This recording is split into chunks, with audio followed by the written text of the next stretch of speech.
Imposter syndrome is common for late diagnosed autistic people, but I'm here to change that. 10 things autistic people don't experience. Welcome. Thank you so much for watching. I really do appreciate it. I'm Orion Kelly, that autistic guy. I'm all about providing validation and support for autistic people and their loved ones. Imposter syndrome and autism. Something as a late diagnosed autistic person I can really resonate with. But some may ask, sorry, what is imposter syndrome? Well, in basic terms, imposter syndrome is basically described as a behavioral phenomenon. In other words, not like a medically diagnosed condition. And this phenomenon, known as imposter syndrome, is often described as a sense of self-doubt of intellect, skills, or accomplishments amongst people who cannot internalize their success and subsequently experience pervasive feelings like self-doubt, anxiety, depression, and something that tends to resonate deeply with late diagnosed autistic people, an apprehension of being exposed. But this is important to point out. This is a feeling, an apprehension of being exposed as a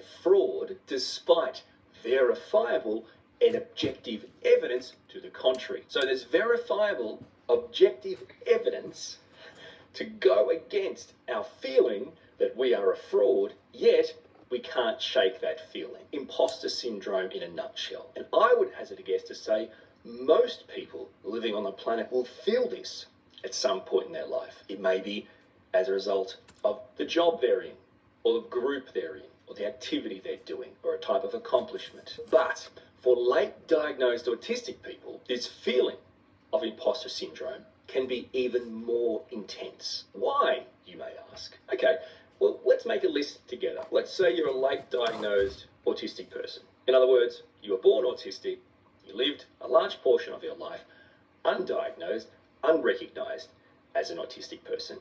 You finally are provided the opportunity, which is a miracle, by the way. The costs, the waiting time, the access to professionals that actually know what they're talking about, all these things going against you, and you actually get a diagnosis. But then things still pop up to cause you to feel like a fraud, to experience imposter syndrome. What could that be put down to? Gaslighting. Could that be a thing? No, you're not autistic. You're crazy if you think you're autistic. I know autistic people, do you? No, but I reckon if I did, I'd know them and you're not them. It's invalidating, right? So there's gaslighting from family and friends.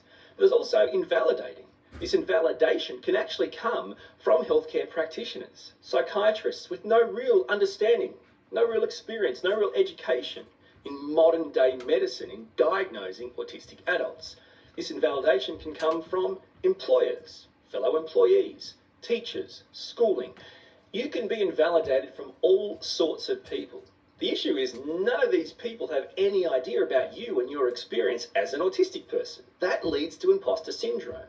It isn't just water off a duck's back. Masking. You've masked your entire life. In other words, learnt to hide your true autistic self. In doing so, you are going to start to have a special set of skills, and you'll mask. And suddenly, like, actually, I can do okay in these situations that these people seem to struggle with. Yeah, that feeds into imposter syndrome, just because you've built up a specific set of skills. And that leads into another reason, I reckon, why you as a late diagnosed autistic person may experience imposter syndrome. Your own internalized ableism. People hate this, by the way.